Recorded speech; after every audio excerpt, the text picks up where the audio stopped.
So, today's topics, we're going to cover hits and misses. We're going to cover ping our plot radar. We are going to talk a little bit about Carthoon, and we're going to do some Q&A. So that is our agenda for the day. Thank you so much for sticking with me here through our issues. I appreciate it. So, without much further ado, if you've not watched last night's episode, spoilers ahoy! All right. Thank you to both James V and Flockwad, who are both of my viewers who stuck with me. Hey guys, how you doing? People will come back. We'll let them filter back in as necessary. You know what? I am going to tweet about it one more time.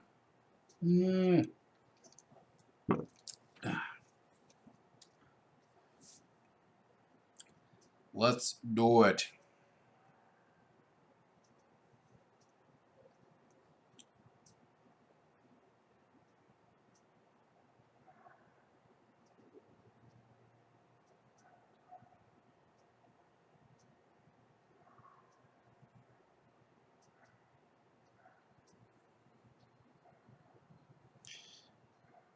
Is back on.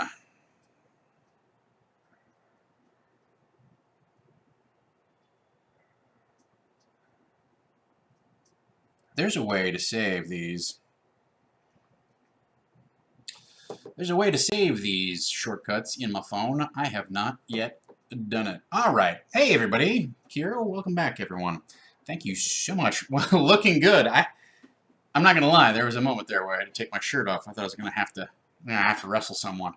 All right. So, hits and misses from last night's session. So, overall, I thought it was a good session. I felt like the party is... I felt like they really mowed through a bunch of the adversaries, right? So the kobolds, and I tried to play the kobolds fairly smart, you know. The Grayson the Paladin marches up to the two of those guys, and he's clearly about to swank on one of them, and the other one takes off, is like, I'm gonna go get my buddies and get them ready, and he did that. But we had unlocked one cool thing at that point, and Thawne comes around the corner and just unleashes this huge barrage of arrows that just annihilates these goblins. So, you know, we're still calibrating how the chat rewards work in terms of game balance and things like that. I don't think that... I don't think I'm going to change the way the chat rewards work for now. I like... the only thing I might change is that, you know, you can sometimes have one character who's roadblocking inspiration for everyone else. And I might get a different system to for inspiration. I'm thinking about getting some sort of like actual like trophies or something like that, so that you can have something that you set on the table, you know, clunk, but that it's sticking up. It's like a visual reminder that's actually on the table, sticking up into the space. Because otherwise, it's just another coin that you have in your little stack of coins in front of you. It's easy to forget about. I'd like to get some sort of like little trophies or something like that you could place out there. You've got it, you've got it, you've got it. And then people in chat could quickly look around and know who's sitting on it. Yeah, like little flags at a Mexican restaurant, or little name flags that you sometimes see, place settings, that sort of thing. Something along those lines that would be a little more in-your-face kind of visual reminder that you have inspiration. Because, you know, Jordan, new to the game, so not his fault by any stretch of the imagination, but he just sort of forgot that he had inspiration. And so either I need to change the way that inspiration gets refreshed, because Bandana Man 95 had bought a refresh right away, or I just want to have a little bit more of a visible indicator of, oh, you still have this, it's still in front of you. And the other characters, the other players at the table can look around and go, oh, yeah, oh, you're the one who's hogging on it. So that's something that I need to change. But other than that, I like the way that bumps work, and I like the fact that there's a cutoff where the DM doesn't get it anymore. I feel like that provides a nice tipping point. So I don't want to mess around with chat rewards too much more than what we have. Yeah, I've considered moving around the bumps thing, but I feel like I have enough bumps right now. I don't getting 3 to 1 is like a big ratio. So early on in the game, I get loaded up with them a lot, and then towards the end of the game, it gives incentive to like give the players some as they bleed them out, and mine get lower and lower. So I'm pretty happy with it where it is overall. What I need to do is now calibrate this new element that I've introduced into the game against what the effect is within the game itself, right? And the effect is that they can a +3 bonus is a big bump in D&D 5. And I'm okay with them hitting when they want to hit. What I would like to do is make sure that the monsters are it's a little bit tougher fight. So I got 2 options there. I could add more monsters. That's tempting for next session because now they've drafted 4 more kobolds. I also am considering just maxing hit points on these low-level creatures so that, you know, if you have a +3 bump, it's pretty easy to do 10 points of damage. So having 7 hit points makes them all just one-shot minions, right? If you decide to spend your boosts on that sort of stuff. So I think I'm inclined to raise hit points to at least above average, if not max for these low-level creatures, and then see where it goes in terms of adding more monsters. I don't want to have to do a bunch of rebalancing of... I especially don't like adding tons more adversaries.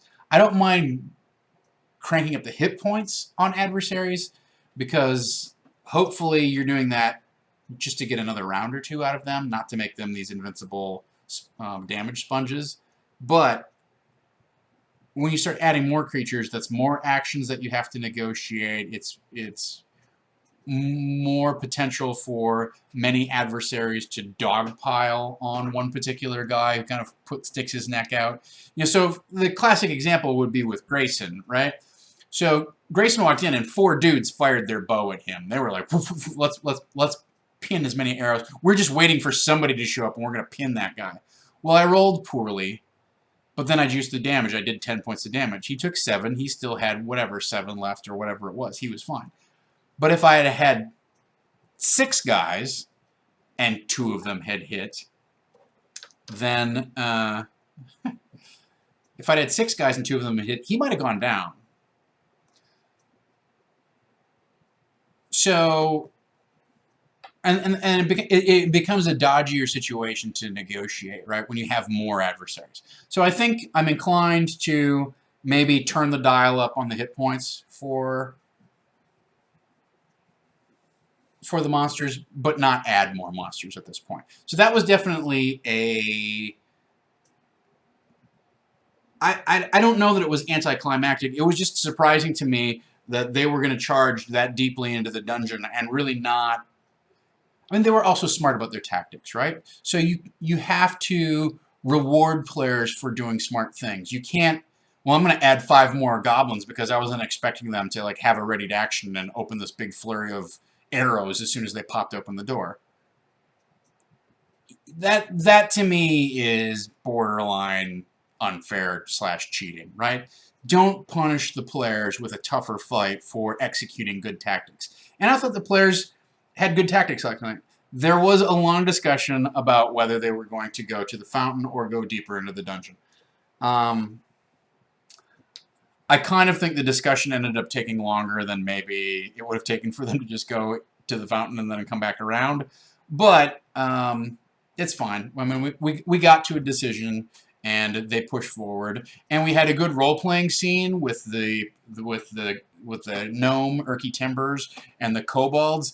And I have to give huge props to Jordan for that. I thought that was an absolutely brilliant twist. That the kobolds, when they speak their native Draconic, are these well-spoken, very eloquent and literate fellows, and then when they speak common, they just like, you know, grub-nub their way through a few clumsy words that they don't understand. So I have to say, like, I had a great time. I could not let that go. I had so much fun playing that back and forth, and I hope you guys enjoyed it. I haven't gone back and watched to see what chat was saying while we were playing, but yeah, Havana certainly had had a good time out of it. I think everyone really enjoyed it. So I agree with James V. That's got to be canon. That kobolds are these incredibly well-spoken creatures in their own native language and common. They fumble their way around. So that was super fun. I thought that scene went well.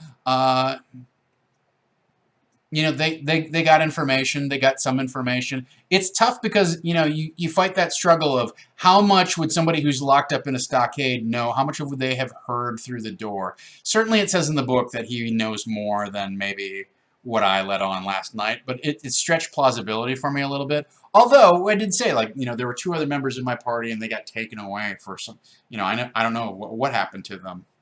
But you know, I dropped the name Belloc. There was some foreshadowing, there were some plot threads that got introduced there. Whether they got picked up on by the players, I don't know. But you know, we were working on that. So some of the things with the goblins that we talked about on Tuesday got dropped until the very end, right? So I made a reference to that during the stream last night. But I wanted the goblins to be a little weird and fantastic. But part of it was that they opened the door and murderated those goblins so quickly that there really wasn't any time for them to display that they were extraordinary, right? Those goblins got cut down so fast that even if you had said, "Oh, he's got bark on his skin for a forearm or whatever," they didn't.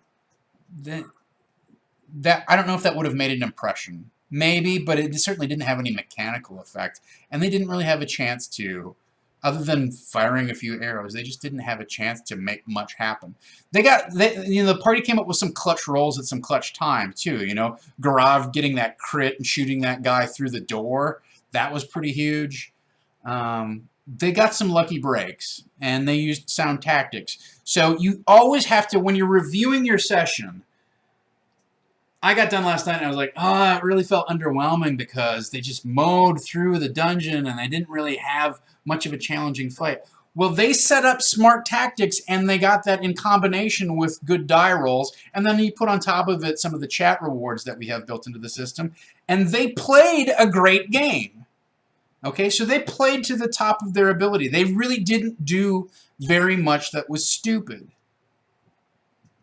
So don't, you know, as James V says, it's metagaming if you're going to up the challenge rating to compensate for their excellent play.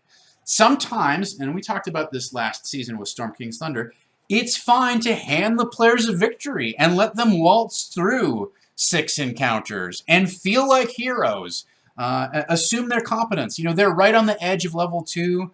I wanted to make them scratch for it a little bit, but you know, they crossed over. That's fine. That's okay. I've learned from that this session, and now next session I can make things a little tougher on them. Vary the pace a little bit. Vary the amount of challenge.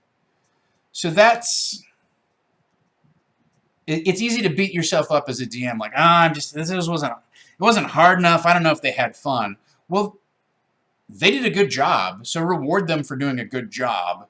Don't make it seem like a waltz, but react to what's being offered to you, right? We talk a lot lately about improvisation, and the key thing is to react to what's being offered to you. And what's being offered, in a meta sense of what happened last night, was excellent play. Okay? I felt like I combated that, or I met that, with plausible tactics and a decent role-playing scene. So I rose to the level that was plausible and necessary, but I wasn't going to like turn the afterburners on just because they were playing great and getting great die rolls. So yeah, I want to see Thawne develop some more. I think we have some opportunities for that. I really want to delve into like who his father was and maybe some things that his father might have been involved in. So, you know, one of the plot threads that we got to reveal, we should really talk about this ping plot radar, but it's kind of a crossover topic. It's hard not to mix them. Is that, you know, the goblins are very active in the woods now. Okay, well, I bet Thawne's father knew something about that. So let's keep that. Let's keep that in our back pocket, right? Now we know that the goblins are involved in the wider world. So, yeah, they had a tough session last session, so it's not bad to come back and have a good session this session, as BSB Care points out. So, BSB Care asked, "Did you mean to reference the Dwarven Lock and Dwarven Chalice?" It was a subtle thing that worked. Yeah, you know, I think part of it is that I knew there was that scroll case, and I actually made a handout for those guys, which didn't take me terribly long. Also didn't turn out exactly like I wanted it to. But, so the handout looks like this. You know, you download those Dethic runes, and it comes out like this, and then you just flip it over into Word and put the actual meaning in there and that sort of stuff, right? So I had this on my mind, like we're probably going to go to the Forge of Fury, and I want to start thinking about, even though we're probably 4 sessions away from it for sure, I want to start thinking about how am I going to thread Kundrukar, how am I going to thread the Forge of Fury into this thing? So that's where all this Dwarven stuff, like, I think it was just in the back of my mind, percolating, and that's how it came out with, like, this chalice is Dwarven. I mean, some of it says in the book. There's a Dwarven flask, right? I don't remember what the other thing was that was Dwarven. The lock. The lock I made up. But she aced that. She got a nat 20 on opening that lock. Well, that's a case where I want to go, let's embellish that detail so it feels like an accomplishment as opposed to, oh yeah, nat 20, you pop it open, it bursts into 5 pieces and it's done. Like, that's a fine technique. But the other thing that you can do is say, this is a very sturdy, very intricately made lock. You don't think you would have gotten this open, but you got a nat 20. So that's something to consider, right? In terms of how long ago did Thawne's father pass away, I believe it's been in the past 8 years. So it's not really related to Sunken Citadel, at least not the thing sinking. But, you know, oh boy, what if Thawne's father, boy, if we really want to get heavy on the villainy and the treachery going on here, right? What if Thawne's father was poisoned by, now, an easy one is Belloc, right? The halfling at the bottom of the dungeon. He could be the villain who poisoned Thawne, and then Thawne didn't die of some sort of natural disorder. He was actually assassinated, right? If you want to get even more mean and twisty, it could be tax parents, right? It could be the Sully Pawns.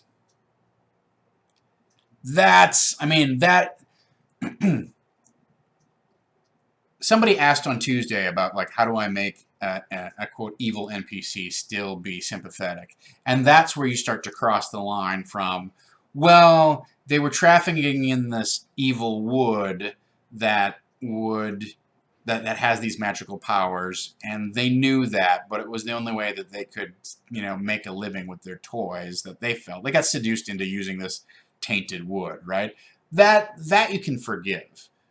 They out and out assassinated Thawne's father in order to cover their tracks, literally cover their tracks.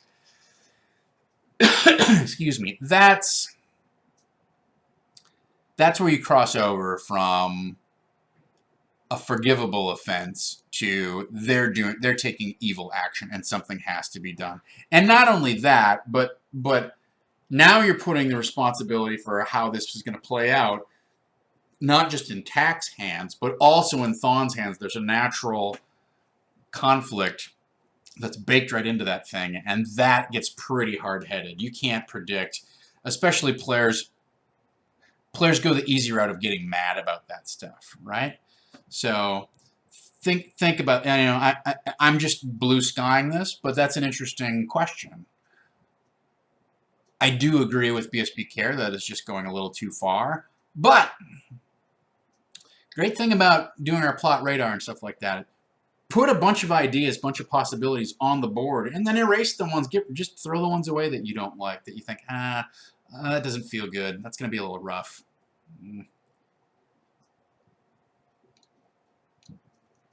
somebody asked something about that animal handling check. And I did not expect him to do that well on that animal handling check. Also, I made it a charisma save, right? Because I figured, well, it's the dragon's will to resist this, not his wisdom so much as it's his own inherent will to resist these actions of his handler, these commands from his handler. And, you know, one of the things that you have to accept, thanks, Kira, one of the things that you have to accept is that when you roll in the open, the results are known to everyone, and you have to obey the fickle, random nature of the dice, and you have to be able to accommodate that. And to me, that's an improvisation challenge, right? Some DMs is like, I'm going to roll behind the screen so that if I need to kind of fudge a roll or I get a result that I don't like, I can do a quick re-roll or, you know, otherwise alter the result in a way that accommodates the story in a way that I'm more comfortable with. Or in a way that maybe rescues the players from, you know, the very avaricious nature of the D20, right? That's fine. That's fine if that's your DMing style. My DMing style is okay, you roll, and then I'm going to roll. But what I like about that is it creates a high-stakes moment. It's not that you roll and you get something good, and then you're just kind of waiting like, well, he's going to roll dice and tell me what happens. It's, I'm going to watch him roll this die, and I will know right away whether he got better than I did. So, to me, it adds a moment of drama in the play experience. But that also means when he gets a great result on that animal handling check, and I got like a 6, and I didn't say I was going to bump it. Now, if I really wanted that dragon to be hard-headed, and I should have done this in hindsight, but I didn't. I should have declared bumps. I had bumps to use. A +3 would not maybe have swung it huge, but it would have helped swing it. And, you know, that was on me for not declaring that. Okay, lesson learned. But I saw the result and I accepted it. So that's, you know, I also keep in mind, like, when it gets to be 11 o'clock, when it gets to be 10 to 11, I start looking at the clock going, I need to pace this session out. I don't want to burn my players out. I don't want to burn Dom out. I don't want to lose, you know, all of the Central and Mountain Time chat because the East Coast chat has definitely gone to bed at this point. So I'm looking at kind of wrapping things up. And I'm okay with, he got a really great result. Let's tie the scene off in a logical fashion that hands the players a win. Yes, the players were disappointed that they didn't get to shoot and fight the dragon, although they knew that they had to subdue the dragon. So that was going to be a little tricky, right? So it would have been interesting. Would have been an interesting situation. It would have been an interesting tactical challenge for them. But you know, I forgot we sang that song. But yeah, let's have a nice closing, you know, appropriate moment where the dragon tamer gets his charge back and everyone's happy, and then let's go do a little RP with Usdrail and finish off the end of the session. So, did I expect that? No, I thought they were going to get into a fight. I thought it would be a fun, interesting fight with some intriguing tactical challenges for them, but it didn't work out that way. I think it was still an appropriate ending for, or result for, that scene. So yeah, I didn't expect it, but it worked out. I thought it worked out well. Yeah, I was happy with it. You know, Jordan Pridgeon is a delight to improvise with. So don't ever underestimate or don't ever neglect an opportunity to embrace a really juicy role-playing opportunity that your players are handing to you. So that's yeah, and as James V says, we've all had those same issues when we play Adventurers League, and the store is like, come on, like, it's 10:30. We all want to go home. Like, get this over with. So that's the thing. Were there any other hits and misses? So I thought the end of the session brought them some interesting information. What I also did not expect is I did not expect Havana to be like, send us your Kobold army. And I'm like, there's not really a Kobold army. I'll give you 4 of my most elite warriors. That I've pushed back on pretty hard because at that time I was not set up for, okay, we could have like a mass combat type of scene and have like just a huge chaotic scene where there's kobolds and goblins everywhere. And there might be some sort of, I don't know, war beast or something that they unleash, etc. Like, I just didn't, at that point in the night, I did not see those opportunities. So I was making that negotiation particularly difficult. I feel like we came to an acceptable compromise. They get 4 kobold elite warriors. So that's fun. It was fine. I thought that was an acceptable compromise for that situation. And they got a reward out of the treasure pile. They pushed for that. They deserved something. That's fine. And they got some more information from Urky Timbers and from Eustrail, etc. And we did some foreshadowing of, okay, well, Dern, the goblin leader, is not your run-of-the-mill goblin. He's not a normal goblin. So don't expect that. Don't expect him to be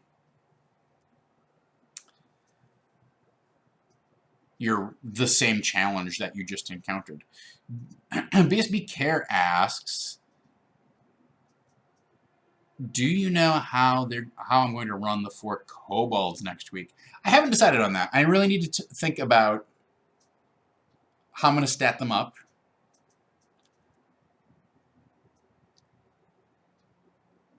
I want to think about, okay, if the party's going to be that big. So it poses 2 questions, right? One is, at some point, the goblins are going to go through, and it's going to be time for change of the guard, and they're going to realize, like, holy crap, like 8 of our buddies got murdered here. The kobolds, clearly, they're going to walk into the room with all the arrows stuck in. No, they dissolved, didn't they? There's no evidence of that left behind. At any rate, they're going to like figure out the kobolds must have some sort of help. So we have 2 options in terms of how next week could go. We have to think of, one of the things we have to think of is, what's the goblins' response to all of this, right? Because I don't think you can go in and take out the first 5 rooms of goblin guards and then expect to just come back the same way and it'll be empty. However, I don't want to replay those rooms unless there's some new and interesting and different change, right? That would make those rooms with the shields and the archer positions more interesting. I got to think about that. So they could go through and refortify or seal off those areas. Do the goblins need to get to the surface?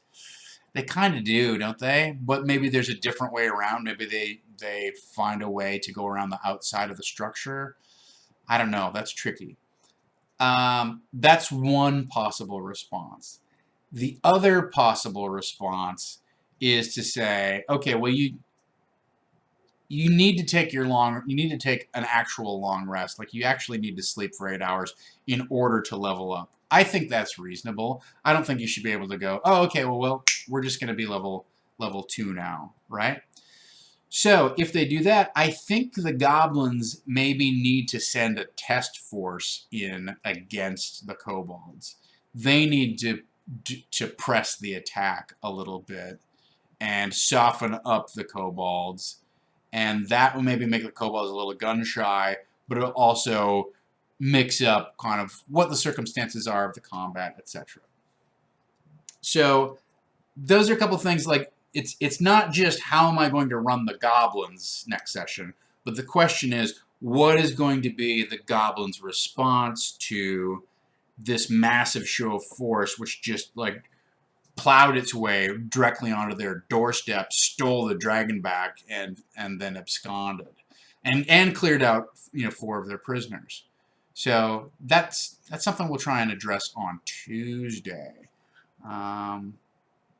But I could see it going either way. I could either see a refortification. You could do refortify the positions and add some sort of twist. You could set some sort of ambush or trap, put the complex on high alert, and maybe have some goblins like in a room that's already been cleared out, hiding, and then have them come out and pincher the party. Because the party has been doing a good job of being a phalanx, right? And they're on the they've got Grayson out front, he's breaking the waves, and Thawne is in the back firing arrows, and so they've done a good job of turtling up.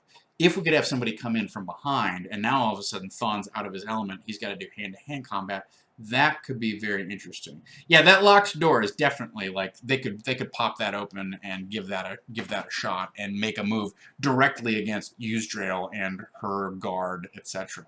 Like if you're going to strike at us, we're going to come out swinging hard. Also, the thing that this potentially sets up is that the goblins might be a little overconfident, and that the goblins aren't necessarily the boss monster for this adventure, because they're not. But like if the players like wipe out a bunch of goblins and then finish them off, and then they find this hole that goes down 80 feet or whatever it is, and there's this indication that the goblins have been eating all these mushrooms and all this kind of weird stuff, and especially if the goblin bosses, they have the bark and the weird moss growing on them and things like that. That to me it then starts to foreshadow, oh, hey, hang on. There's something even more nefarious going on. We did foreshadow it a little bit with the apple vinegar wine, the apple vinegar cider. I thought that was a nice, very extremely subtle. I don't know who's going to catch on to it, but it's going to be a nice kind of gradual setup for the Golpheus tree down below. I think it makes perfect sense. It's really terrific that way. So, all right. So that's as BSB care points, a sneak attack through the locked door could be a really interesting type of encounter. I don't really want to have the goblins do another fight against the another fight in the dragon room. I think you have the party. You're going to have Ronald PP Dusty Bones and the dragon and Meepo, and it gets to be a lot of combatants. I don't know. Let's mull that over and come back to that on Tuesday. All right. We're obviously going late today. I apologize because we missed 20 minutes of the stream for internet problems. So let's go to pinging plot radar. Let me get my radar map. And in fact, I'm going to get something else here too. Give me. In the meantime, hey, look at the Kobold map, you guys. Look, what a great way that I did. Dusty Bones does go away after the long rest, but the whistle recharges every day. So every day at dawn, you can reblow the whistle and essentially resurrect Ronald PP Dusty Bones. The map in the book is super tiny. Yes. I suggest you either go visit Mike Schlee's website and make a purchase, or buy the original module off of dmsguild.com. The map in there is not... I blew it up, but it didn't print off as accurately as I wanted it to. But there's a lot more information in that module because it's a full 32-page module. You know, they trimmed some things out of this for the sake of space, and there's some details and some illustrations in there. In fact, some of this stuff you can just find with some Googling, but this is an illustration of the Stone Peak or the Smoking Peak or whatever it's called in Forge of Fury. I found this online. I'm going to buy the Forge of Fury PDF, but you can, there's handouts and things like this that you can make off of the PDF. You can give yourself some of the resources that haven't necessarily been released by Wizards in this update. So, yeah, Avril's probably going to have Ronald, you know, for the foreseeable future, unless she finds a reason to replace him, and that's fine. I'm okay with that. Let me go get my plot radar and something else, and we'll talk about pinging plot radar. I'm still here, you guys. I didn't go anywhere. I have not abandoned you. Don't worry. I'm talking a little too loudly, just so that you know that I'm still here. But know that I love you, and I treasure you. And I don't know what more you could want from me. What more do you want from me? One other thing. Where is it? Ooh. Give them all up.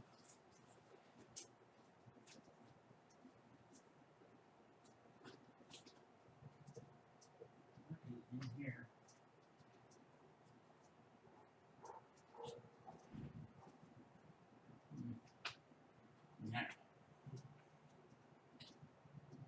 Not good. Not good. Not working. More. Right here. Nothing. Nothing. All right. This will work. Ugh, God. I'm coming back, you guys. Don't worry. I'm coming back. And you know, my pet deer is not here. Luigi is at work today. He usually goes to work with Lindsay, so I don't. I can't show you the live view of Luigi. I should get a Luigi cam for when he is here. All right. You know, since the next thing we're going to talk about is Carthoon, while I'm dicking around with this stuff, let me move the camera down to a top-down view, and we'll flip some of this stuff around. So hang tight. I'm just gonna rearrange my webcam and stuff. I was so close to buying a second webcam so I could have one. I was so close to doing it, and I couldn't pull the trigger on it. I'm like, I've got one that works. I'm fairly happy with it. I guess if I do a lot more Dungeons and Crafting type of stuff, I could set you guys up with that, but it feels like it felt a little frivolous to me, and maybe next month I'll be in more of a frivolous mood, but this month I'm not feeling it. Sorry. Sorry. All right. So let's get this out here so that you guys can see this. I'll be right back. Repositioning the camera.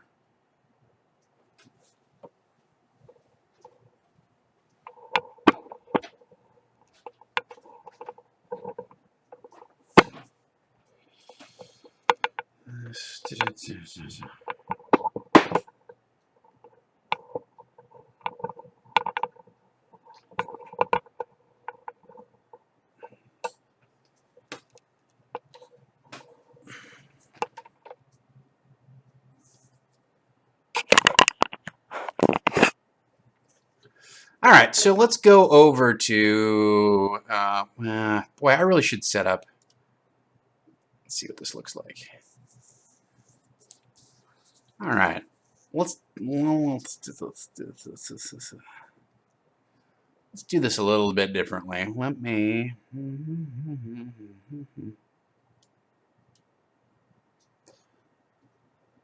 All right, I'm gonna drop this webcam out and pull in a new one. Add new video capture device. Shoot. You know what? Cancel. All right, let me do it this way. I've got a better idea. Let me pull this forward up here, and then I'm going to make this much bigger so that you guys can follow along at home. All right. This is a pretty good view of what's going on here, right?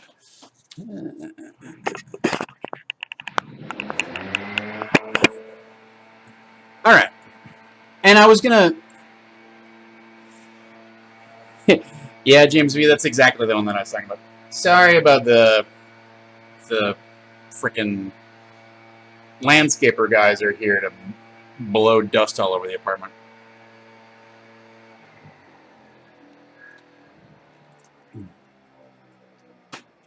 All right. So let's take a look at what we've got on our plot radar here, right? So Belak the half druid. What are the goblins up to? I don't think we've actually fully answered what that thing is. So we're going to keep that in the immediate count. Why did Gregory and Dell run off to the Sunless Citadel? This is growing. This element is growing, right? Yeah, I know that camera's on sale right now for like another 2 hours or something like that. $50. Ugh, twist my arm, I might get one. I haven't decided. Ugh. All right. So tax voices, that temporarily moved into the. So we're going to change these, right?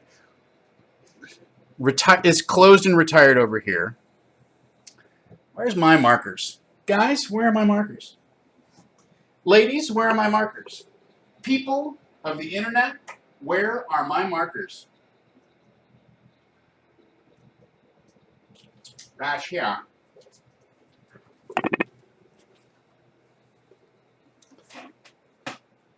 All right.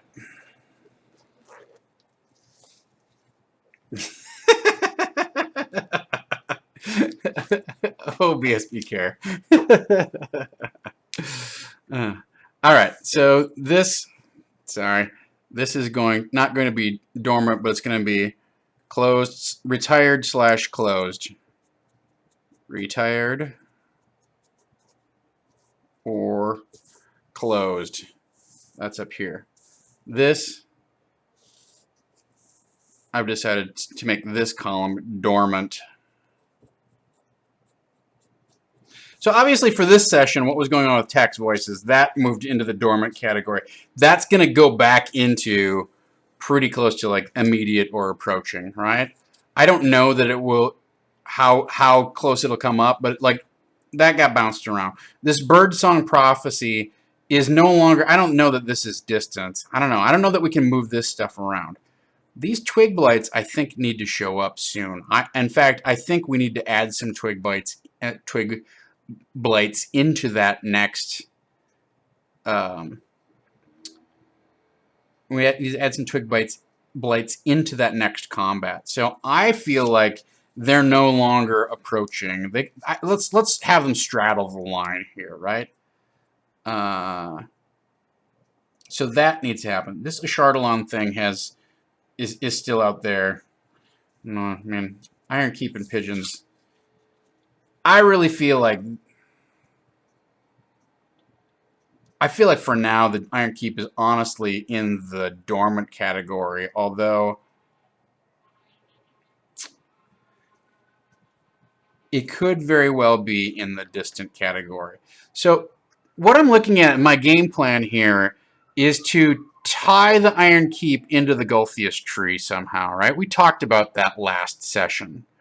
That somehow something with the Gulthius tree and or Belak, which it turns out this is only one L, but whatever.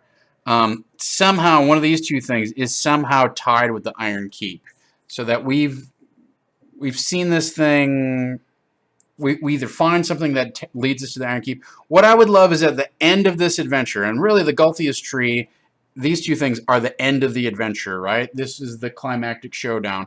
When we're done with that, I want to have the players have a reason to go to the Iron Keep. That's my ultimate goal in terms of plotting ahead.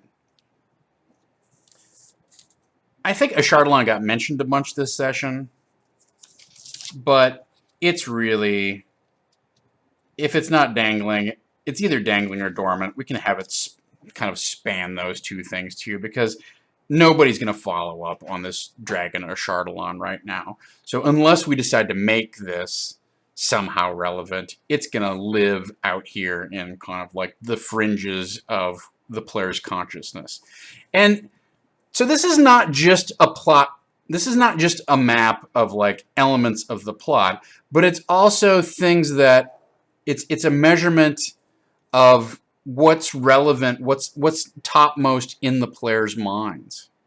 Well, we've talked about that before too, right? I believe last week. So this needs some tooling up. Is there anything that you folks in the chat can think of that needs to be added onto here in terms of elements that have come up? I do want to add one. Where are my Post-its at? Where are my markers? I'm not old yet.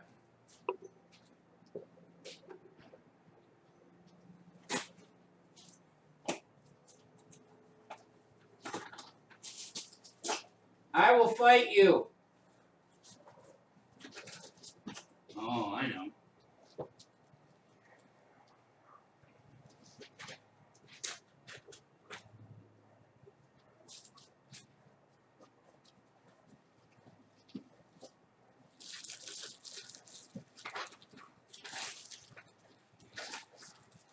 I saw them last night. Come on, guys.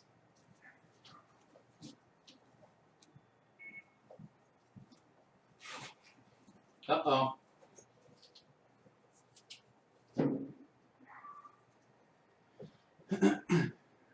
right. I just use these crappy ones that I don't like. All right, what elements did you folks at home come up with that need to be put on here? All right, so yeah, I do want to add something about Thon's dad. And that's not even on their, that's not really even on their consciousness or their radar. So I'm going to make that, I'm going to put that in the dormant category here.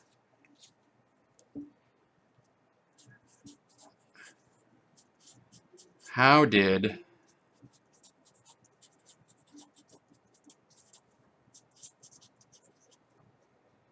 Dad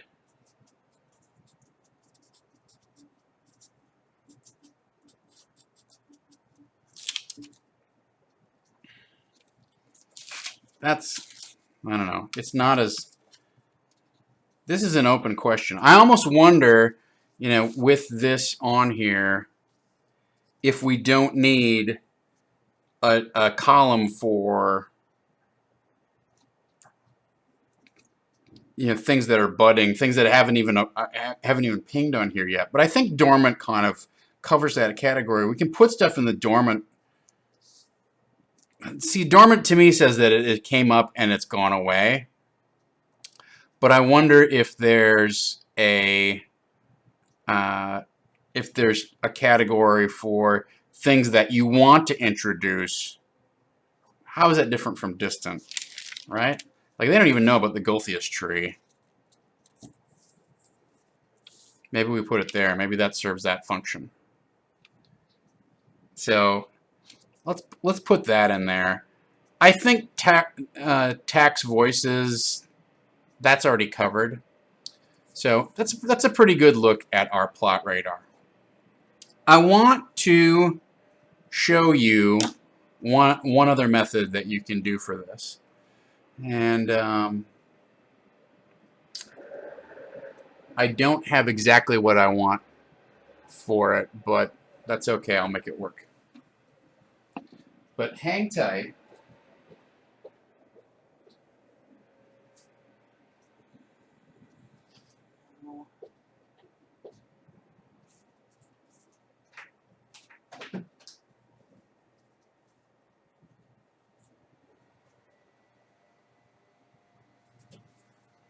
In here. Oh my god, I barely remember this. All right, anyway. So another way that you can do this, which is shamelessly stolen from a guy who's in insurance,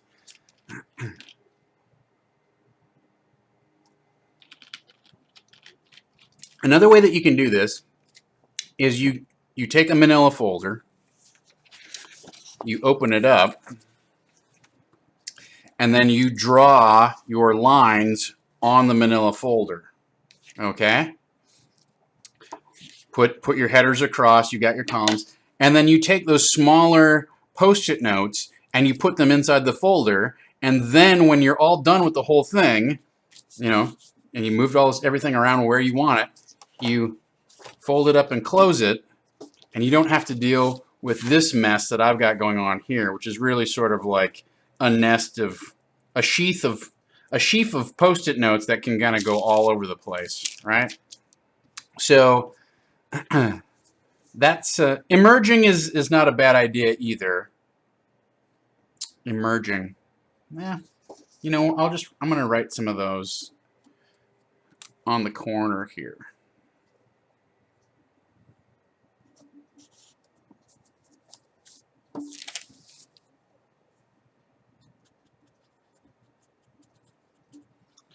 But I don't know if, see, emerging to me, the thing about emerging is it says that the players like have an opportunity to see it coming.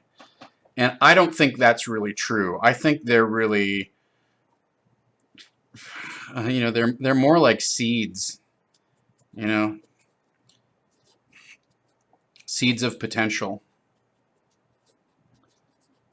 They're just little brainstorm ideas that you're thinking about that this may never turn into anything, and the players don't know about it. So it's just brainstorm ideas, little seeds of potential. Let me noodle on that one.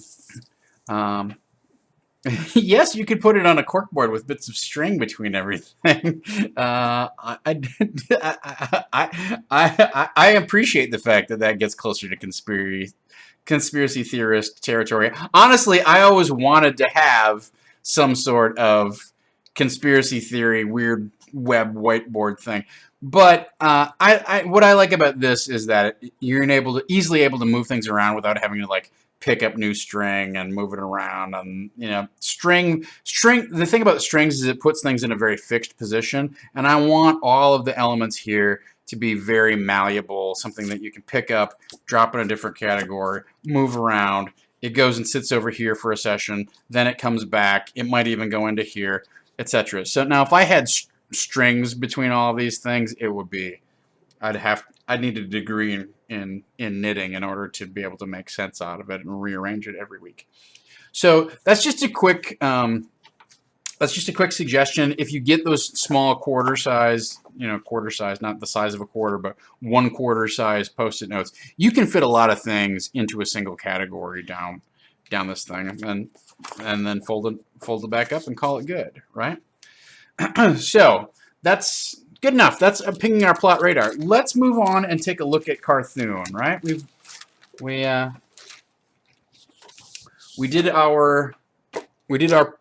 pinged our plot radar. We've thought about some potential events for next session. We'll think about more on Tuesday. Of course, I put the computer on top of the book that I wanted to show you all, so that was planning ahead. All right. So this is Carthoon, Lands of Conflict. If you are not familiar with Brian Patterson and his fine work, he is at D20Monkey on the Twitter, and his website is d20monkey.com. He is a longtime Dungeons & Dragons player and fan, just like myself. And this is his campaign world, which he has been developing over since he was a teenager. So he also does a webcomic called D20Monkey. Tracy Barnett is Brian's co-author and business partner in Exploding Rogue. They partnered with Evil Hat. This started as a Kickstarter to do on their own. Then they partnered with Evil Hat to actually do the fulfillment on it. And so we're just going to take a look. This book just came out. The Kickstarter just got started to get fulfilled. I just got my copy literally yesterday. And so I haven't had a ton of time to thumb through it and pick out a bunch of highlights or anything like that, right? But I did want to just do a quick flip through and show you what the book is all about and give you a feel for what you might expect within and how you might integrate it into your campaign. So this is somewhat of an unboxing video without there being any actual box, and this will be for sale in July through Evil Hat. So you'll be able to purchase this, and of course with Evil Hat, when you buy the book, you also get the PDF, right? So you get both electronic and physical formats. So I will say just right off the bat, like the book, the cover just feels amazing. It's one of those soft, almost like it's got kind of a kid leather feel. It's pretty great.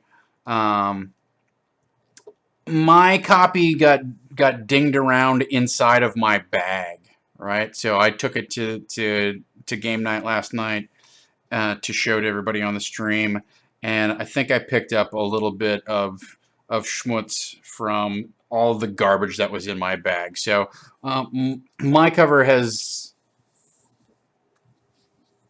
taken a little bit of wear already. So I don't know. That's just something to keep in mind.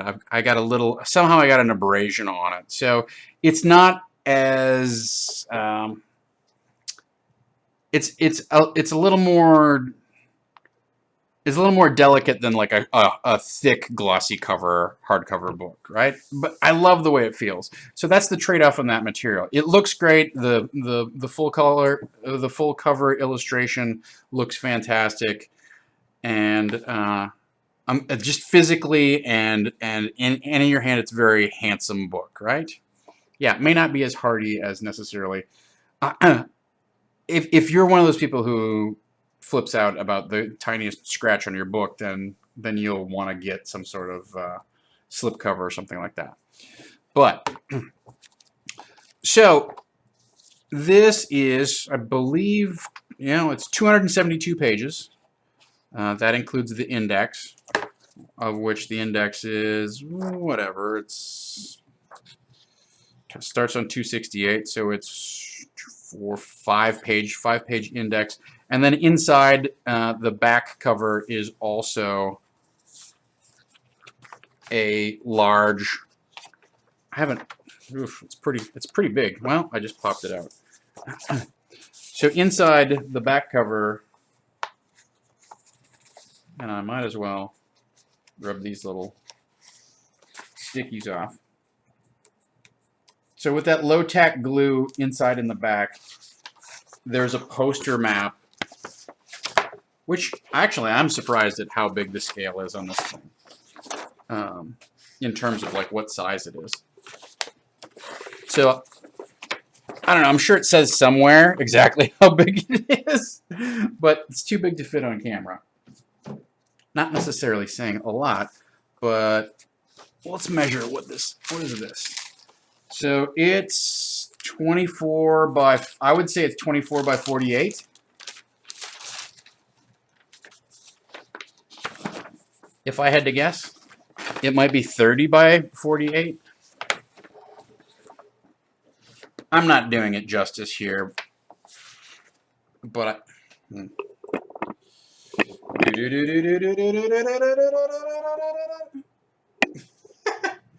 I can't.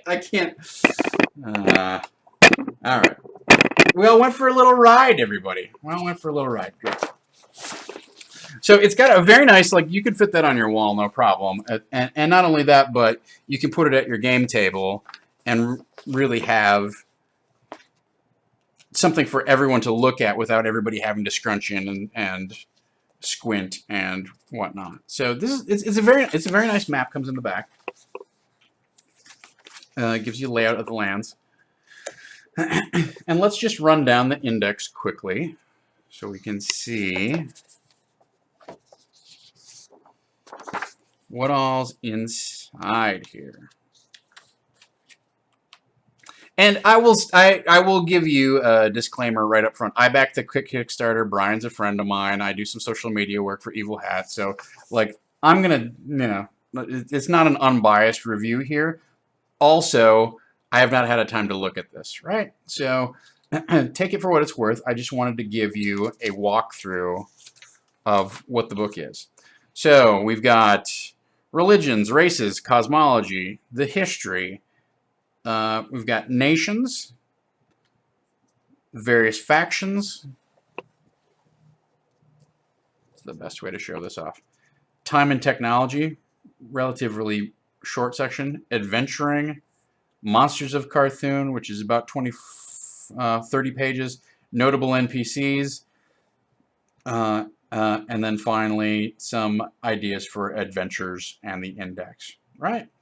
So the bulk of the book, I'll just give you page counts on these quick, right? So 6 pages of introduction, 16 pages of religion.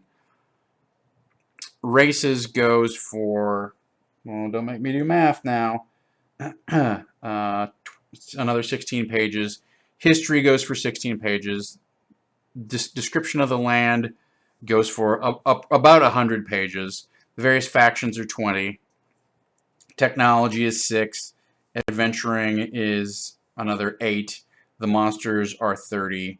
And the NPCs are 28, right? And the adventure section is about 10 pages long.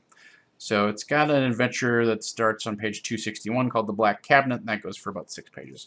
All right, so 268 pages. There's a lot of content here. I mean, it's not going to be the most.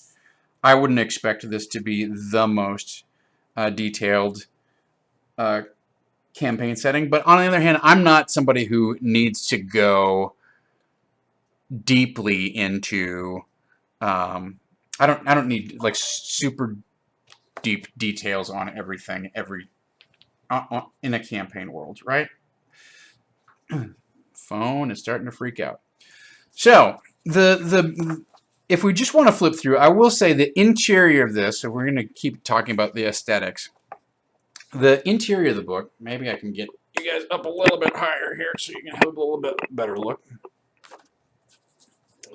The interior of the book really is, I think, gorgeous. Nice glossy pages. They've got a nice weight to them. All of Brian illustrated the entire thing, right? And so all of his artwork is here. It really is, if you like his style, he's brought it to every single page, basically, right? If you're a fan of D20 Monkey, there's just a big chunk of stuff to bite off here, and that's without even getting into the text. So it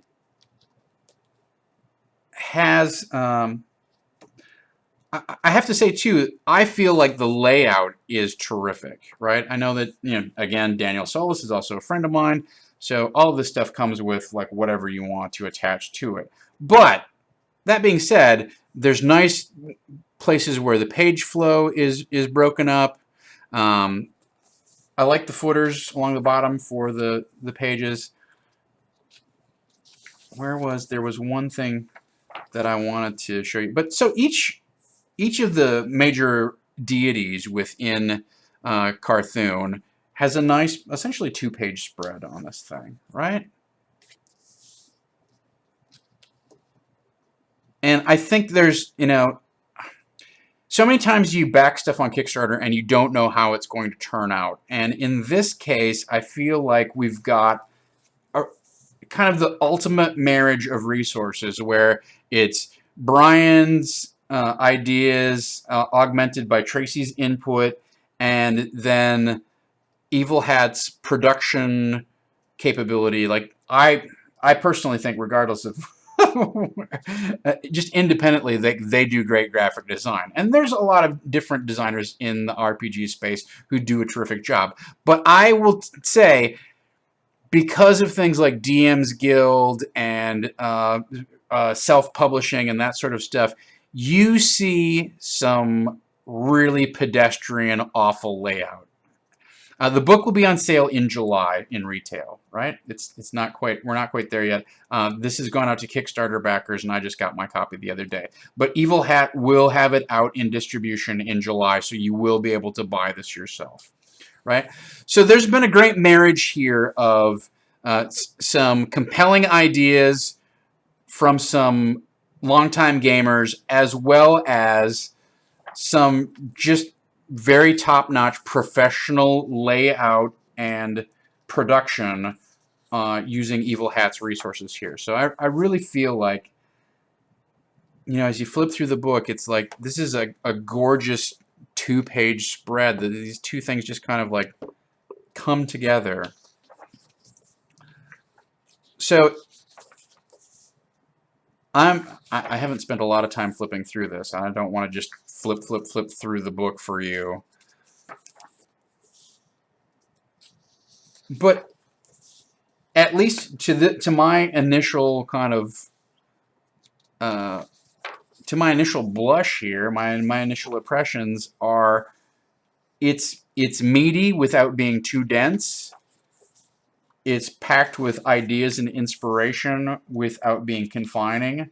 It's fleshed out so that you don't have to improvise too much if you don't want to, right?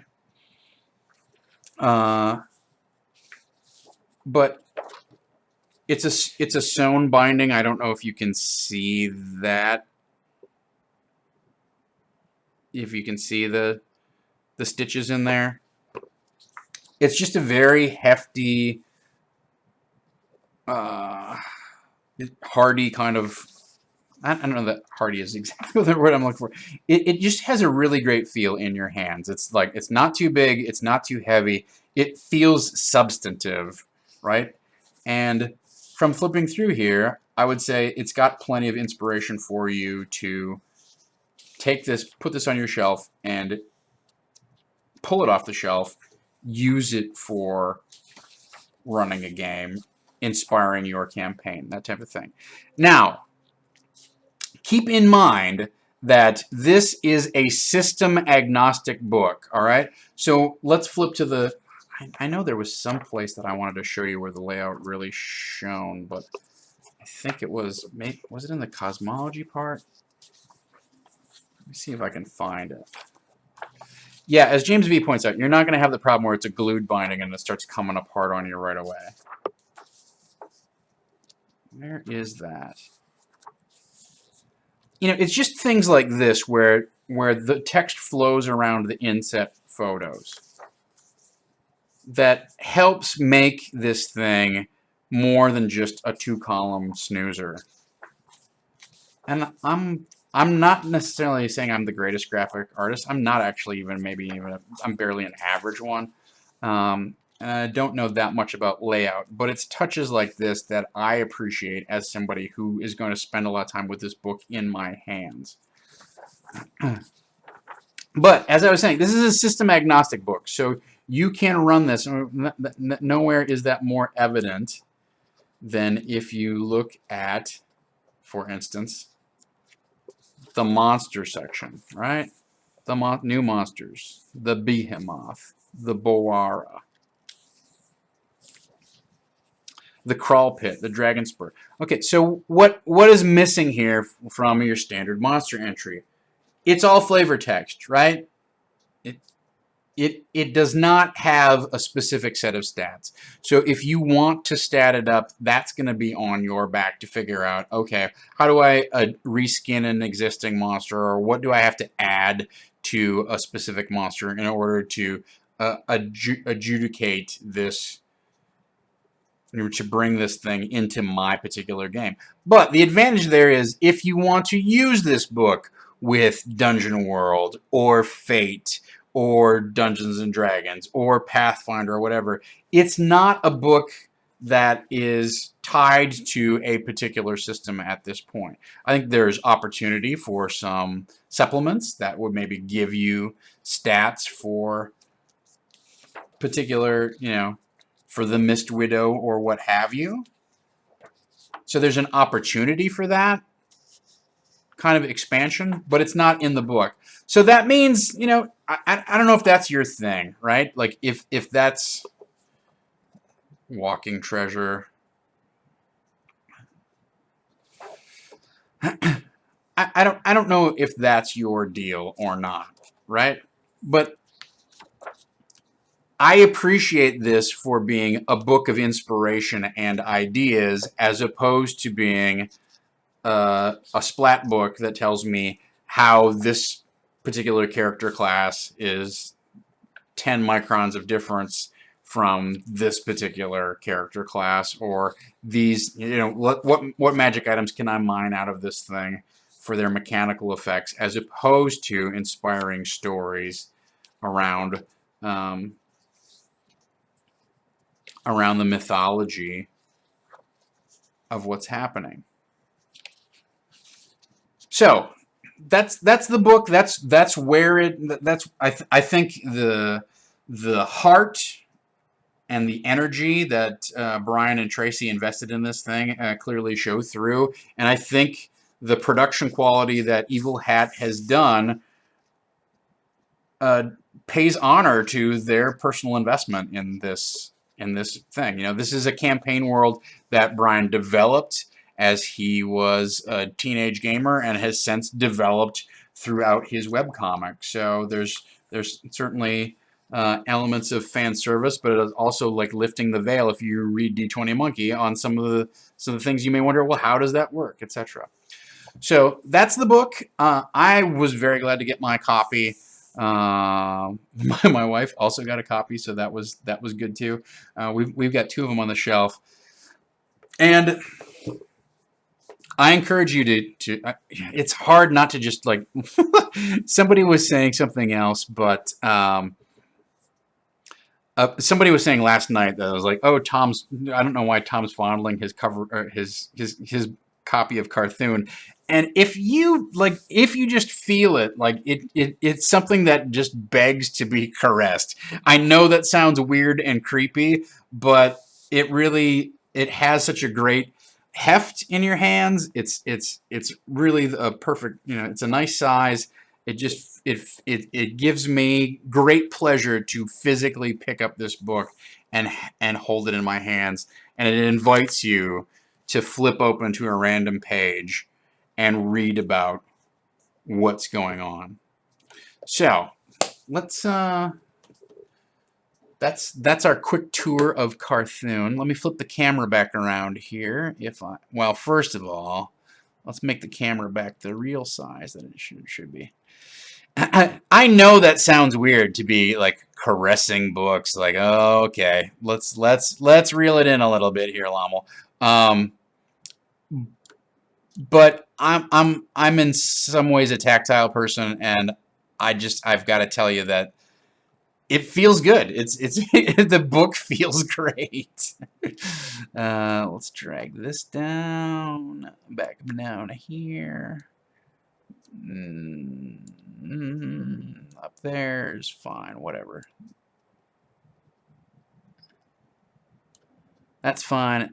All right, hang tight. I'm going to reposition the camera. Once again, I didn't go anywhere.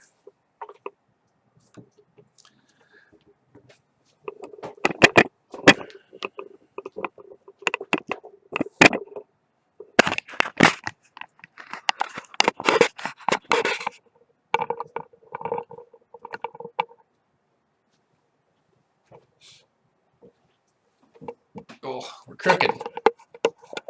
Crooked. Let's see how we look. We're close. Pretty close. We'll take it. All right, very good. So that's the buzz. That's the buzz on that. Our last thing here, I will do 10 or 15 minutes of Q&A. It's getting to be a little bit of a long stream, but we started late, so that's fine. So if you have something in your game or about this game which you would like to quiz me about, or you have an issue with your game that you would like advice about, I'm happy to field those questions now. Light them up in the chat, and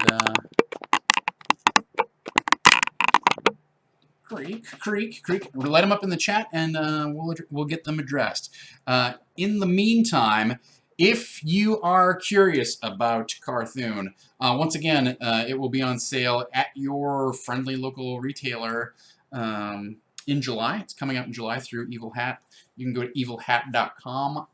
I'm not sure if they have a pre-order page up yet. I should know that.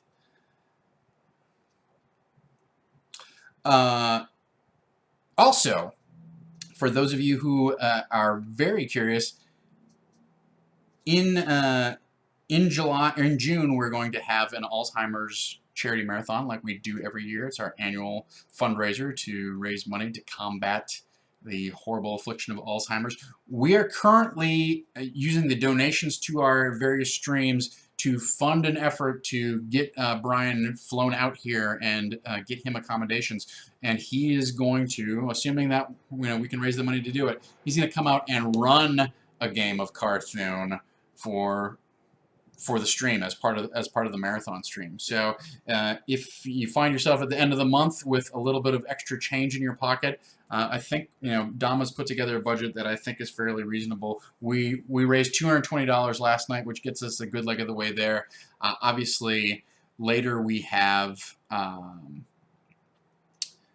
So later tonight we have Never Tell Me the Odds. Tomorrow night we have a season finale of Deadlands. So we're hoping to raise some money there, and then when I come back next Wednesday, that'll be the end of the month.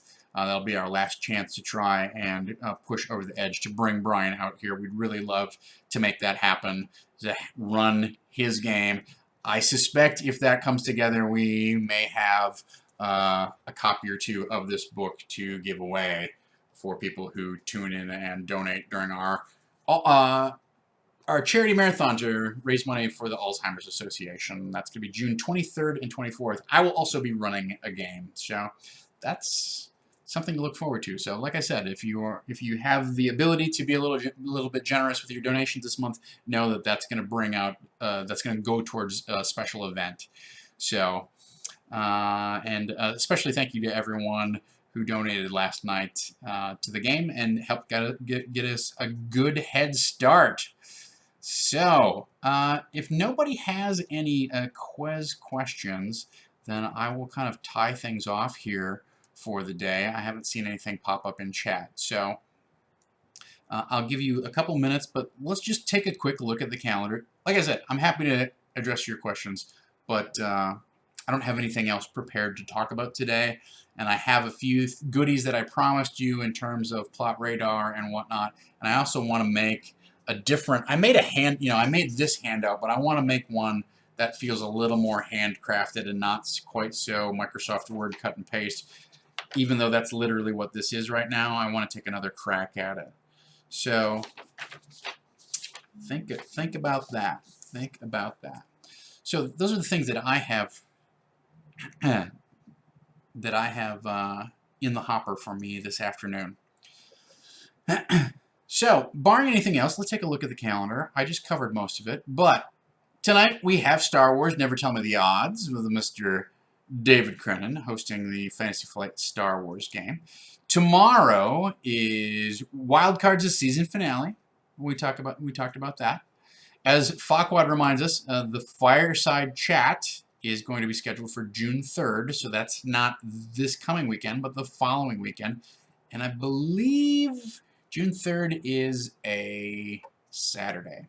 So that's happening. It is a great time to get your Patreon pledge in for backing us.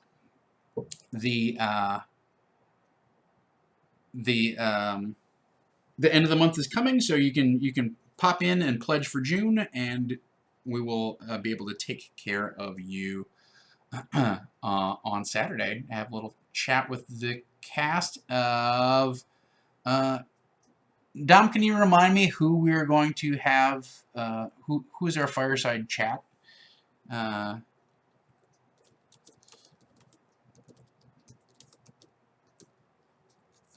Is it PDC? I think it might be Phoenix Dawn Command.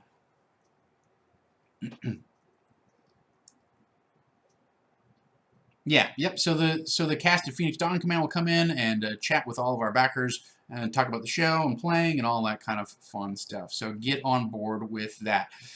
Friday night is season finale of Wild Cards. Saturday is Phoenix Dawn Command at 12:30. Sunday, kick it in the pants. You do your thing. You can go back and, as Old Smokey needs to do, go back and watch the last session of Ironkeep Chronicles or catch up on any of the fine sessions. You could watch the Grimm game that was played earlier this week, etc. So, those are things that are in the hopper.